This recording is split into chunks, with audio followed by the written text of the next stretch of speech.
저는 국가보훈처의 만행에 가까운 전대미문 사건을 세상에 알리기 위해서 여러 언론사를 찾아다녔습니다. 특히 지방 언론사에서는 몸부림치다시피 수십 차례나 조명을 해주고 보도를 해줬습니다. 정말 고마웠습니다. 중앙 일부 언론사에서도 조명을 해줬습니다.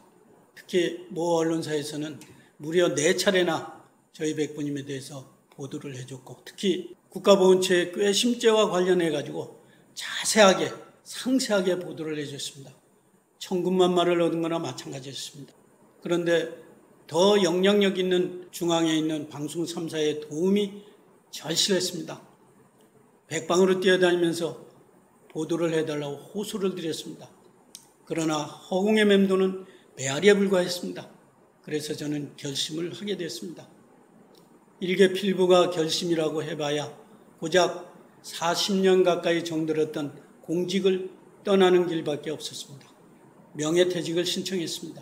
이유는 공무원 신분을 벗어나야만이 방송국에서 외면하는 이 부분을 SNS에 동영상을 만들어서 올릴 수도 있고 세상에 알릴 수가 있었기 때문이었습니다. 유족은 2009년 6월 26일 김구 선생 60주년 추모식에 주음하여 서울행정법원 소송을 걸면서 사실내용 확인 증명서에 김구 선생님은 독립활동보다도 청렴결백하시고 오로지 정직하신 분이기 때문에 가장 존경하는 분입니다라고 썼습니다. 따라서 손자 되시는 김양 보훈처장은 물론 보훈처 직원들 모두가 청렴결백하시고 정직할 것으로 믿고 싶습니다라고 보훈처가 머리에서 발끝까지 썩어가고 있음을 감히 경고한 바가 있었습니다. 그러나 그 손자 되시는 보훈처장께서는 결국 방산비료로 감옥을 가셨습니다. 그 후에 가장 명예를 중시하는 정규 육사 출신에다 삼성장군 출신이 보훈처장님으로 임명되셨다고 하니까 얼마나 희망 속에 기대를 가졌는지 모릅니다. 또한 얼마 전에는 재향군인의 비리를 엄격한 잣대로 정화하는 모습을 보아왔던 터라 보훈처 식구가 저지른 전대미문 사건을 보훈처장께서 알기만 한다면 분명 썩은 부분의 보훈처를 도려내는 대수술을 단행할 것으로 확신하며 기다려왔습니다. 그런데 만 5년이 지난 2016년 현재 그 독버섯은 보훈처 내에 더 퍼져버렸는가 하면 서울행정법원 소송 답변 자료에서 드러난 사실만 가지고도 감옥으로 간 전 보훈처장 못지않은 무거운 죄로 이들의 책임을 물어야 함에도 보훈처 식구들이 저지른 전대미문 사건을 보훈처장이 이제 알았음에도 재향군인에 내밀었던 정의의 칼은 온데간데 없고 오히려 독버섯 같은 보훈처 제 식구들만 옹호하고 있음에 실망과 함께 그 독버섯 속으로 들어가 보도록 하겠습니다. 거짓말로 일관하는 국가보훈처 하나. 먼저 응징 첫 번째로 할 말을 잃게 만든 보훈처 오씨의 황당한 말을 짚어보겠습니다. 15년간 유족이 사선을 넘어가며 찾은 임대원 항일 비행사의 7개의 핵심 자료가 0.1%도 독립과 관련이 없다는 것입니다. 과연 그럴까요? 먼저 권위 있는 전문가들의 견해부터 들어보도록 하겠습니다. 다른 사람도 아닌 독립유공심사위원장은 임대원 이력서가 입증되기 전 입증만 된다면 여운형 선생보다 더 높은 등급을 받을 자료라고 한 자료입니다. 독립유공심사위원장께서 임대원 선생에 대한 평가는 2005년 3월 8일에 있었습니다. 근거는 2008년 1차 추가 자료의 본 내용을 기록을 해서 자료로 제출한 바 있습니다. 그리고 내용은 만약 이것은 이력서를 말합니다. 사실이라면 여운형 선생보다 더 높은 등급을 받을 뿐이다 라고 말씀하셨고, 이력서는 지금 100%에 가깝게 입증이 되었습니다. 전 광복회 회장이며 김구 선생의 비서였던 김우전 선생께서는 비행기 몰고 중국으로 탈출한 것은 항일이고 독립활동이라고 했습니다. 여기서 잠깐 제주 KBS에서 방영됐던 김구 선생의 비서 김우전 선생과의 대화 내용을 들어보도록 하겠습니다. 아니 저 비행기를 가지고서 네. 그 일제시대의 비행기를 가지고서라면 중국에 갔다는 것이 네. 그건 항일운동이죠. 예. 그건 독립운동이에요. 그 외 대다수의 전문가 및 학계에 계신 분들께서도 인디언 항일 비행사의 자료를 보시고는 평소 보기 드문 독보적 자료들이라고 입을 모아 평을 해주셨습니다. 이처럼 우리나라에서 가장 권위 있는 전문가분들이 독보적 활동과 독보적 자료라고 입을 모으고 있고, 유족 또한 15년 동안이나 죽을 고비를 넘어가며 찾은 7개의 핵심 자료가 본 기한문 맨 앞에 나오는 이 오씨는 7개의 핵심 자료 중에서 단 한 개의 자료도 독립이나 항일하고는 5%도 아니고 0.1%도 전혀 관련이 없다는 것입니다. 정말 환장하는 일 아닙니까? 대화 내용을 들어보도록 하겠습니다. 한 가지 물어볼 게 있어가지고, 지난번에 저희 백부님 자료 7개가 독립유공하고는 0.1%도 관련이 없다 그랬죠? 그게 지금도 그대로인지?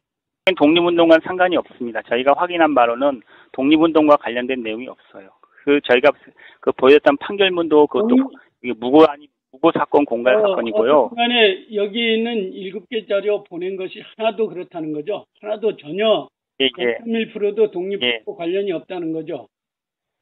독립운동과 저희 이처럼 우리나라 최고의 전문가들이 독보적 항일 자료라고 평가한 7개 핵심 자료를 분리할 때만 자칭 1년 계약직이라고 하는 이 오씨는 5%도 아니고 0.1%도 독립과는 전혀 관계가 없는 자료라는 것입니다.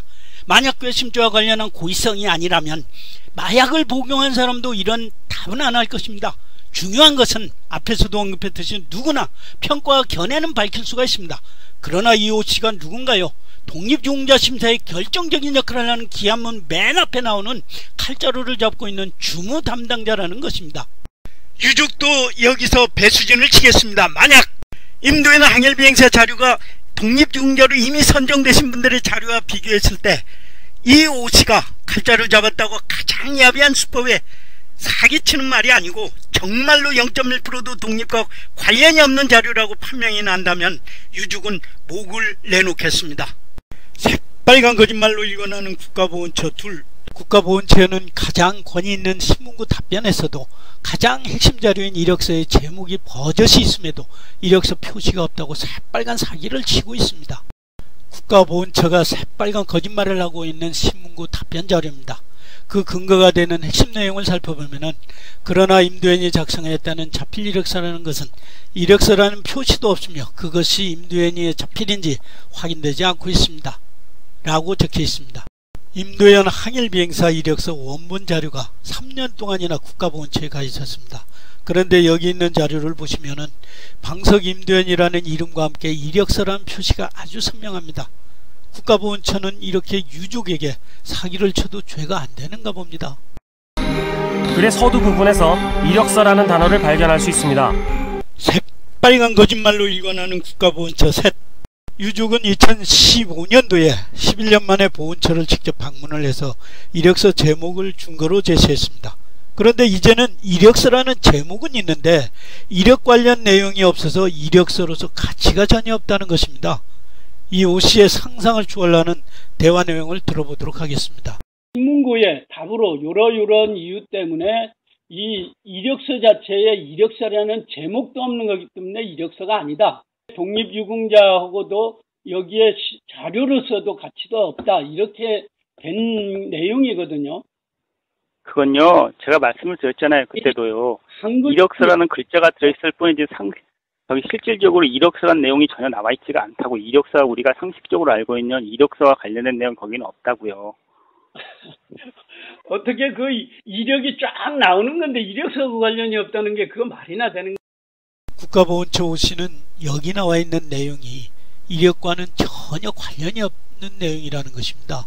이와 관련해서 제주 KBS에서 방영했던 내용 중에서 이력과 관련된 부분을 잠깐 보도록 하겠습니다. 글의 서두 부분에서 이력서라는 단어를 발견할 수 있습니다. 내용을 보면 제주에서 소학교를 졸업한 후 만주에서 중학교를 다녔고 그 후 일본으로 건너가 공부했다는 이력을 구체적으로 기술하고 있습니다. 말 그대로 자필 이력서인 겁니다. 유족은 여기서도 배수진을 치겠습니다. 만약 임도현 항일비행사가 쓴 이력서가 내용에서 이력서가 아니라고 말한 이 오씨의 말이 꼼수를 부려 사기를 치는 말이 아니고 정말로 이력서의 내용이 아니라고 판명난다면 유족은 목을 내놓도록 하겠습니다. 새빨간 거짓말로 일관하는 국가보훈처 넷. 보훈처 이 오씨는 국가보훈처가 먼저 녹음을 하는 것을 유족이 알고 녹취를 하고 있는데 이 오씨는 금방 들통나는 것까지도 이렇게 거짓말이 마약처럼 몸에 배어 있다는 사실입니다. 그럼 이 오씨의 거짓말로 일관하는 대화 내용을 들어보도록 하겠습니다. 거기서 녹음을 떠나가지고 내가 어떻게 증명할 길이 없어요. 11년이라는 세월을 이렇게 종이 쪽지 하나 보내버리면 그걸로 끝이었거든요. 그래가지고 내가 녹음이 이게 왜 이쪽으로 내가 아니라 거기서 녹음을 하고 있어요. 아니, 저희는 녹음하지 않아요. 아, 지금 녹음이. 일단 말씀드리면요. 제 말 들어보세요. 보훈상담센터입니다. 상담사와 연결해 드리겠습니다. 상담사와의 대화 내용은 서비스 품질 향상 및 당사자에 대한 정보 제공 등을 위해 1년간 보유됨을 알려드립니다. 독립유공 보상심사에 지대한 영향을 주는 앙금이 남아있는 심한 논쟁 5.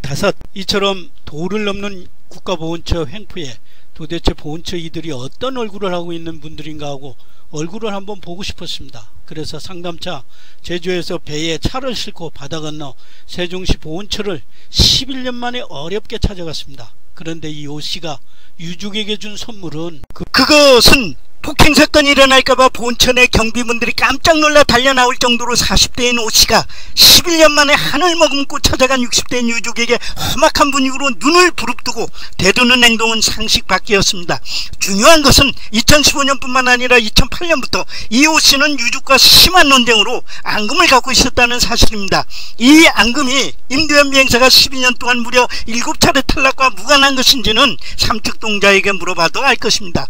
국가보훈처 주무 담당자들은 막강한 권한을 이용 칼집에서 들어서는 안 되는 칼을 빼들고 말았다. 그래서 결국 국가보훈처 이들은 실제 잡은 칼날을 사용하고야 말았습니다. 즉 임두현 항일비행사의 주요 핵심 자료인 이력서가 결국 독립유공 보상심사장으로 6년 동안 올리지 않는 천인 공분할 일을 저지르고 말았으며, 또한 전대미문 사건을 국정감사에 올려 책임을 묻겠다고 하자, 그리고 청와대 대통령 편지를 받자마자 즉시 유족에게 다급한 전화를 주고는 임두현 비행사를 독립유공자 되는 것처럼 조건부로 사탕 발림해놓고 이유불문 탈락시켜버리고서도 언제 그러냐는 듯이 가정스럽게 전화받는 교활함의 극치를 보여주며 유족을 2번 울리고 두 번 죽인 자로서, 그리고 얼마 전인 2016년 3월 2일에 세 번째로 전화가 왔을 때도 전화상으로 말씀드리기에는 그렇다라고까지 하면서 똑같은 수법으로 세 번째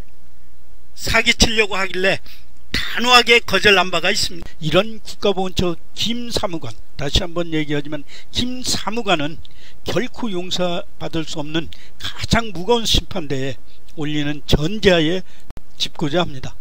큰 여섯에서 첫 번째로 보훈처 이들은 심사장으로 자료를 상신 여타권을 쥐고 있는 칼자루를 잡고 있는 자들이다. 여기서 정말 중요한 것은 이렇게 새빨간 거짓말로만 일관하는 오씨를 포함해가지고 이들은 독립유공자 심사과에서 어떤 역할을 하며 과연 누구인가 하는 것입니다. 쉽게 말해가지고 자료를 정리 분석 후에 심사장으로 자료를 올리고 안 올리고를 판단 결정 이행하는 막강한 권한의 소유자들이라는 것입니다. 다시 말해서 이들에게 한번 밉보여서 이들이 자료를 심사장으로 안 올려버리거나 부정적으로 올려버리면 10년이고 20년이고 독립유공자는 죽었다 깨어나도 될 수가 없다는 사실입니다. 이미 앞에서 지적한 바처럼 이 오씨를 포함 이들이 과연 실질적으로 임두현 비행사 자료를 긍정적으로 올렸을까요? 이들이 스스로 밝힌 내용만 보더라도 이력서가 아니라서 자료로서 가치가 없다. 광북회 회장님과 독립유공 심사위원장께서 독부적 독립활동 자료라고 한 것을 0.1%도 독립과는 관련이 없다. 이 말은 뭡니까? 0.1%도 자료로서 가치가 없다는 것입니다. 2008년부터 경비가 깜짝 놀라 달려나올 정도로 폭행사건이 일어날 뻔한 깊은 앙금이 남아 있습니다. 이들이 과연 이걸 긍정적으로 올렸을까요? 답은 이미 나온 것입니다.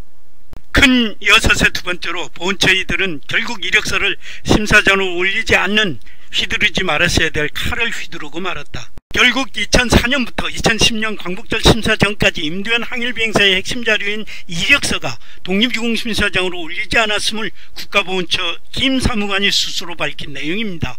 유족은 범죄인이나 다름없는 사람을 잡아놓고도 해결이 안되게 되자 너무 억울해서 국정감사에 올려주십사 국회를 찾아갔습니다. 국회 정무위 비서관은 행정소송에서 심사 제외시켜버린 자료를 보고는 중대한 사건으로 규정하고 국정감사에 반드시 올려서 엄중한 책임을 묻겠다고 했습니다. 그러자 국가보훈처 김 사무관은 심상치 않은 상황임을 간파하고 유족에게 사과에 준하는 사과 전화를 주고는 사탕발림으로 국정감사에 올리지 않은 대신에 조건부를 제시했습니다. 국가보훈처 김사무관의 그 조건부 내용을 살펴보면 대화 내용으로 이번이라는 것은 2010년 광복절을 얘기하는 겁니다.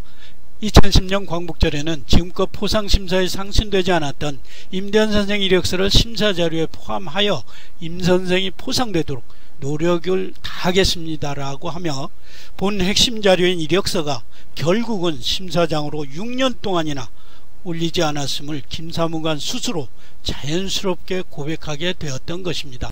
큰 여섯에 세 번째로 이들에 의해 심사장으로 핵심 자료를 올리지 않는 악질적인 방법으로 임대현 비행사가 12년 동안이나 7차례 탈락은 이미 각본에 있었던 것이다.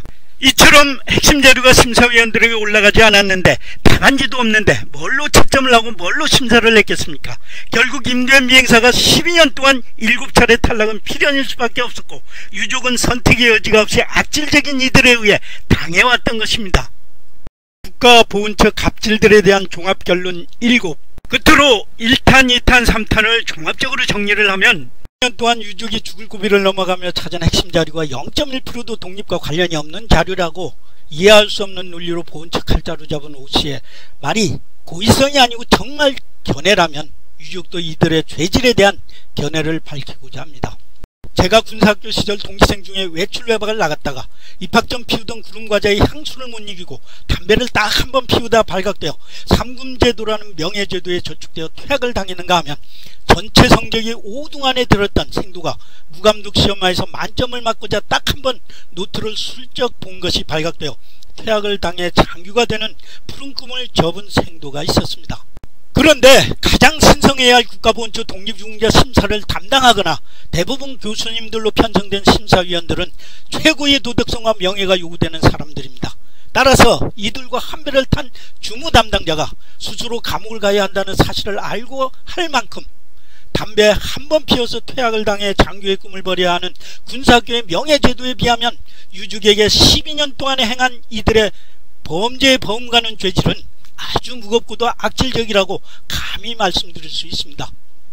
그 사건의 하나로 유족과의 약간의 논쟁이 있었다 하여 독립유공자 심사에서 아예 심사 제외시켜버리는 전대미문의 엄청난 일을 저질렀으며 자료가 없어도 답안지가 없어도 온정만으로 독립유공자 포상심사를 했다는 해괴망측한 국가보훈처 서씨에 용서받지 못할 발언하며 신문고 답변 자료에서 이력서 제목에 버젓이 있음에도 이력서 제목이 없어서 자료로서 가치가 없다고 새빨간 거짓말로 유족을 농간하는 이들하며 국가보훈처가 자체 녹음을 하고 있으면서도 자신들은 녹음을 하지 않고 있다고 새빨간 거짓말로 일관하는 보훈처 오씨하며 또한 유족처럼 칼자루 잡은 이들에게 한 번 밑보여서 독립유공 포상심사장으로 자료를 안 올려버리거나 부정적으로 올려버리면 10년이고 20년이고 아무리 독보적 항일가라도 독립유공자는 죽었다 깨어나도 안 되는 막강한 권한의 소유자가 임대현 항일비행사 자료를 보고는 0.1%도 독립과 관련이 전혀 없다는 마약을 복용한 사람들의